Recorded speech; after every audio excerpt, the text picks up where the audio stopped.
This is the Volleyball Coaching Wizards Podcast, covering everything coaching, motivated and inspired by interviews and conversations with some of the world's great volleyball coaches. To learn more about the project, visit volleyballcoachingwizards.com. Now here are your hosts, John Foreman and Mark Lebedew. Welcome to episode 10 of the podcast. Jenny McDowell leads off with an audio clip in which she talks about her approach to selecting captains and the responsibilities that she gives them with respect to her NCAA Division III volleyball team at Emory University. Mark and I then take the discussion in our own directions in terms of what we look at and how we approach the role of the captain, developing captains, and things along those lines. So, hope you get something out of it. How do you have a process for selecting the captains? Is there any specific criteria you look for, or is that something that's a bit more dynamic within any given group? I think it's different with any given group. This year we have two rising seniors that are both outstanding leaders. Going some years we vote and we tell them when they vote, we will take that into consideration, but ultimately the staff will decide because I think it's very, very important to hear what they have to say. But on the other hand, I think as a staff, we know what we're looking for and what that particular team needs. So we've had 2 captains up to 4 captains just based on the makeup of the team. Like, for instance, I just asked our 2 rising seniors, do you need a third to help you lead this team? And they're talking about it right now amongst themselves. So, and they're going to let me know. And if they feel like they need another one, then, we'll go about figuring out who that's going to be. So I think every team's a little bit different, and we adapt our selection based on the team, not just one particular way we do it. Okay, you mentioned the vote. Do the players know the results of the voting, or is it just for you? It's just for us. We don't even tell them the day we're going to vote, and they have to come. I know it sounds funny, but they have to come to our assistant, tell them who they want, and then the assistant puts it up on the chalkboard before anybody else sees it. So they have, they can't write it on a piece of paper without their name on it. They have to own it. And then after that, we as a staff will discuss it, and then we'll make the decision. Okay. All right. What responsibilities do you assign to your captains? You kind of touched on this a little bit, but can you go a little further? We give them a lot of responsibility from, again, the organization of it to integrating the new players to the team. We'll start out the season going on a team retreat. I've asked them to decide what they would like to do at that time. We're bringing in a bunch of new players. We have a large freshman class coming in, and so we asked them to really think about that, what's going to be important while we're away for a couple days. We ask them to let us know as a staff if they think anything's going in the wrong direction. We have weekly captains meetings just to talk about the team and where we are and if there's anything that we need to know. And then, they oversee it at that point. You have the typical, okay, these are the uniforms that we're wearing on this day, and these are, the practice uniforms we have this day. I mean, there's that basic organization part of it, but it's important for them to be that liaison between us, the bridge, and they only bring things to us that they can't handle themselves or they believe we need to know.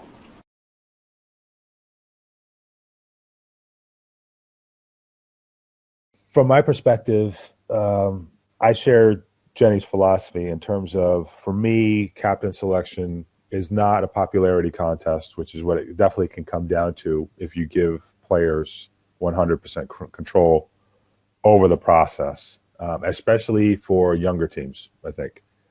Maybe you get a little bit more maturity with older teams or adult teams, professionals in that regard. But for me, the first big element of a captain is that I need to be able to communicate with them. Mm-hmm. So I'm going to be focused on not only obviously picking somebody who I think is a leader in the squad, but also somebody who I will be able to interact with regularly on an ongoing basis effectively, because I personally rely on my captains to give me a lot of feedback. Yeah, I think it's a really interesting discussion, and it's about, in the beginning, what is the role of the captain, what's the responsibility, what's the point of the captain, and it varies in different situations. And in the college environment that Jenny's talking about, where there's a fixed hierarchy and not a fixed hierarchy, but longevity provides certain benefits. I think that you can approach it in one particular way. In juniors, I think you approach it in other ways. Working with professionals, the captain has not only a role in the team, but not only, also has a role in the club, also has a role in the community, and is a representative of the club and of the team. Right. The captain is also in a sense, the union rep for the players, has to represent the interests of the players to the coach, to the club, and has to represent the interests of the coach to the players. And the European model where I am is a very traditional model, and it's nearly always embodied in a single person. We would never. I don't know of a situation where there have been multiple captains. It's certainly common that there is probably what you call a leadership group in Australia, in terms of leadership group, or in German it's called a Mannschaftsrat, so like a committee of players that represents the team. But still, the captain would be the most important figure in that. And choosing that player, I've never had a vote on it. I can't imagine that I would ever have a vote on it, particularly not in the way that things work out or the way that things are here, because for one, at that moment in the season, when you would have a vote, players don't really know each other very well, because they're coming from different places, different. Not everybody's in the preparation period for the same length of time, so I take into account all of those things, and also the interaction of that player, of a player inside the group. So the players that are actually leaders, you can pick out pretty quickly. Yeah, I think I would tend to agree that you're right. The role of the captain in the European sporting context is very, very significant, whereas in American sports, maybe not quite as much. You've got leaders for sure, but it doesn't always come down to so and so is the captain and so and so isn't. Let me ask you this: how case that you have a clear captain, and how often is it that you maybe have to choose between two or a handful of individuals?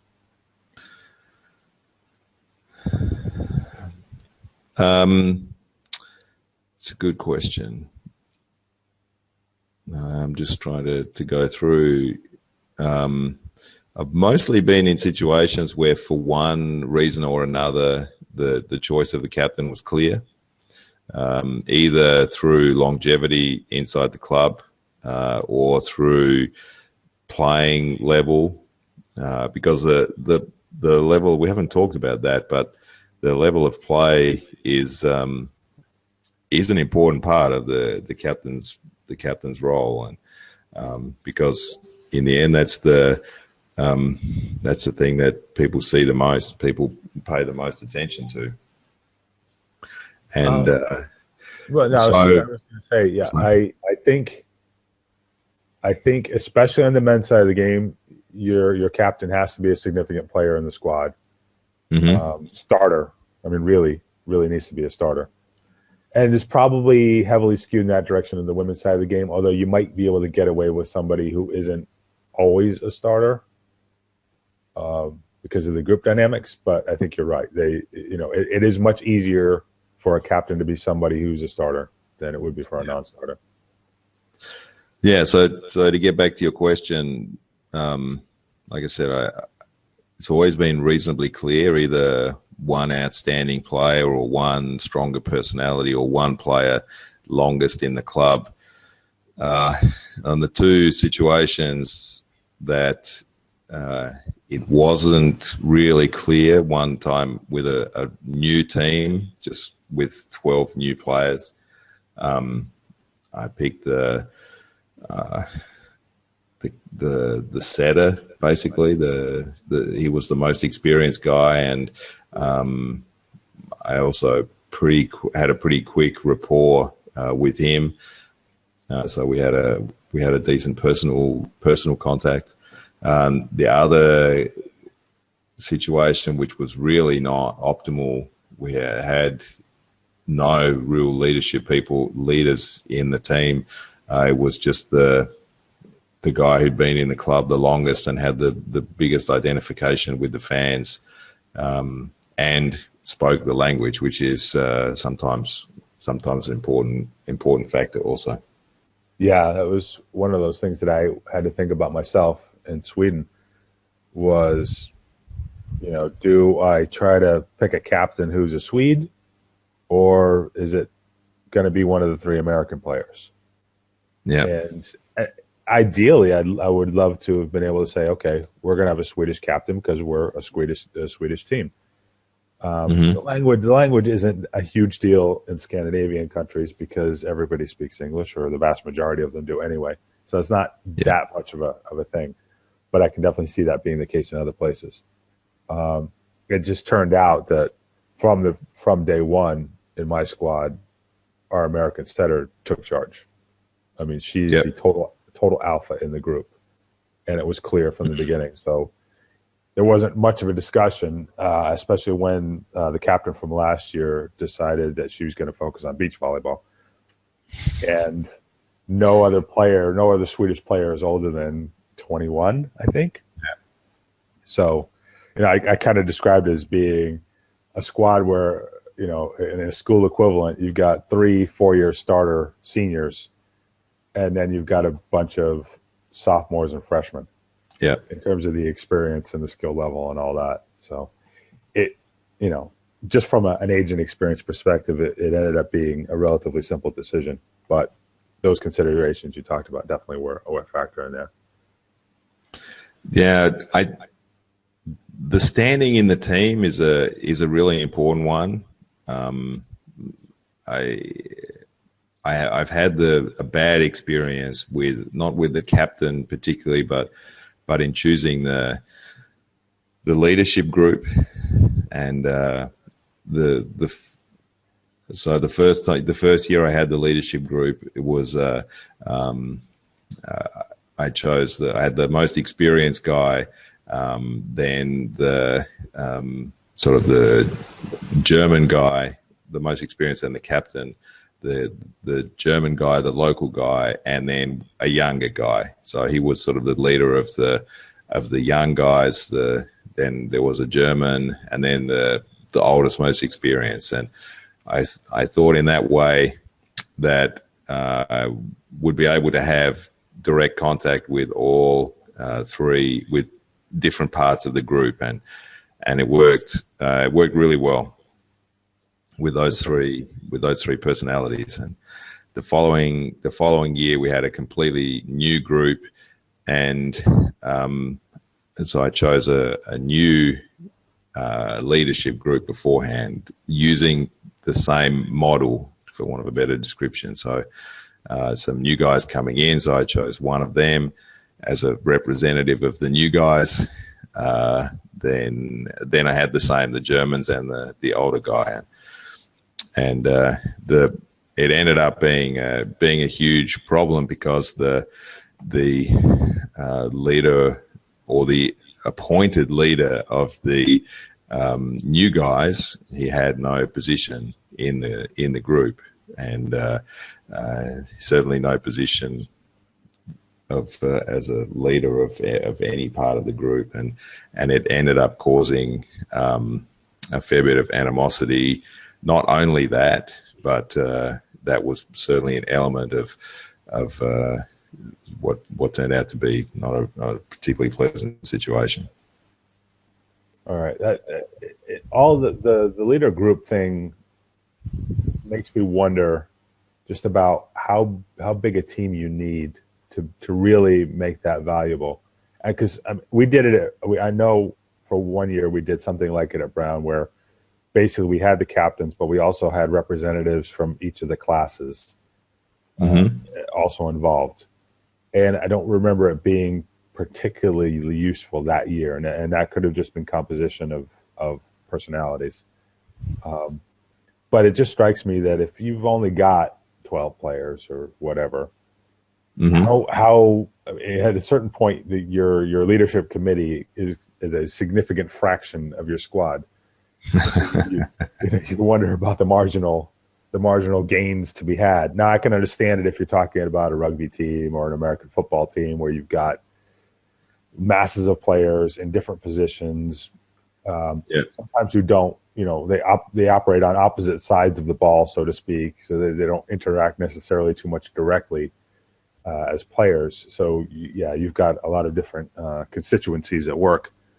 But in volleyball, where everything is so, as we talked about before, interconnected, it seems easier to just kind of work everything on a team scale and have to do and work with individuals as needed, one-on-one, or maybe in very small groups. Yeah, I think a volleyball group is, in that sense, a pretty homogeneous group. The players spend all their time, more or less all their time together. You don't have to bring people in from other areas, or you don't have to create artificial links between different parts of the group, unless, of course, you have a situation for age, or there can be natural boundaries in a group. If you've got 4 or 5 younger guys and 4 or 5 adults who are married, there's a natural division there, or foreigners and locals can be a natural division, and sometimes you have to create an artificial link between those groups. But in a sense, you could bring it back to Sue Gazansky's point about building the team culture, in that it's what you do every day, and the links between the parts of the group are also established every day in the way you go about your work. Yeah, and actually we'll talk about it as well in an upcoming episode based on some thoughts from Ismo Pelto-Arbo. Let's shift things over to the other side in terms of talking about responsibilities. You talked about, on a professional club, the captain has responsibilities not just to the team, but also beyond, to the club, to the community, to the supporters. Why don't you just outline those a little bit? The first thing for a captain is in lots of places the captain is the public figure, or the public face of the club, and is asked to do more public events, spend time with sponsors, spend time with journalists, and for that reason, it can sometimes be desirable to have a local as a captain, just for that reason alone.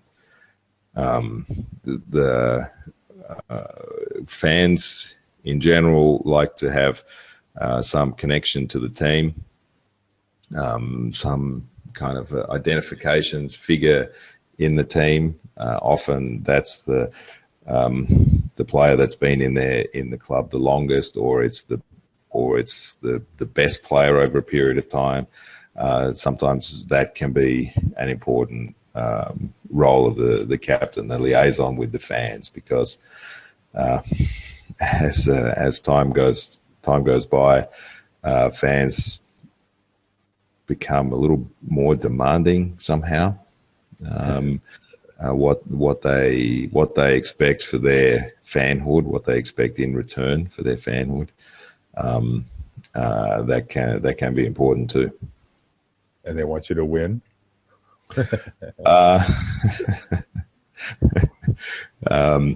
Sometimes it's not always clear what fans want exactly.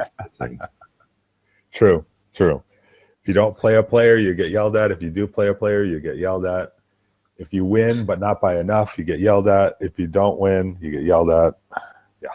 If you win, but the game's boring, then you can have problems.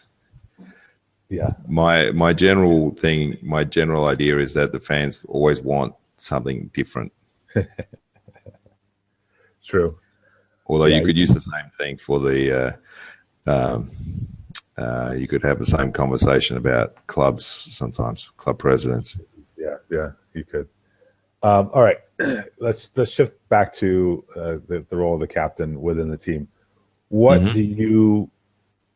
What sort of responsibilities do you assign to the captain, or do you expect of the captain in terms of their role, I guess, as partly as your liaison to the team? Largely as your liaison to the team, I suppose. I'll talk to the captain often, at least 2 or 3 times a week, to get a gauge of what the mood is in the group. Depending on the relationship, then he will come to me at different times and say, this or this is happening, or this guy is having problems, or doing great, or whatever. It's important for me to have an idea of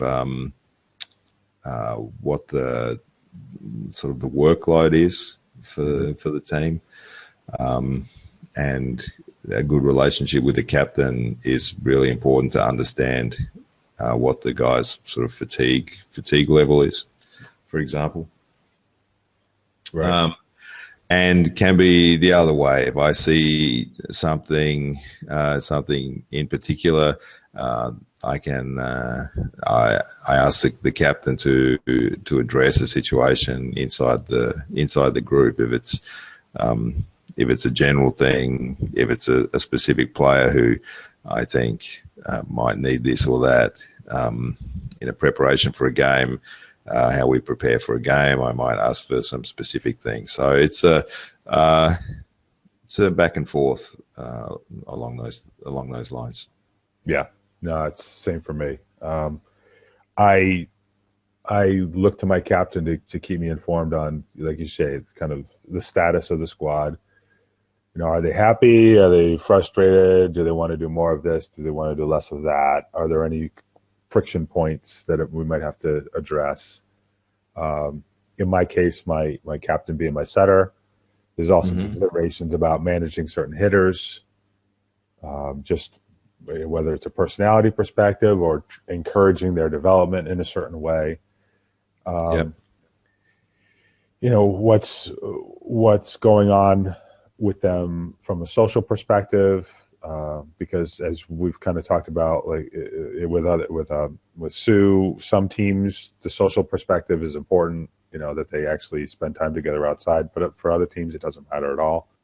Yeah. So kind of keeping tabs on that sort of stuff just to see if there's anywhere that I may need to encourage something or discourage something. it's always great when the whole team gets along, and you can kind of just step back and let them go, and that's it. You don't need to worry about it. But it doesn't always work that way.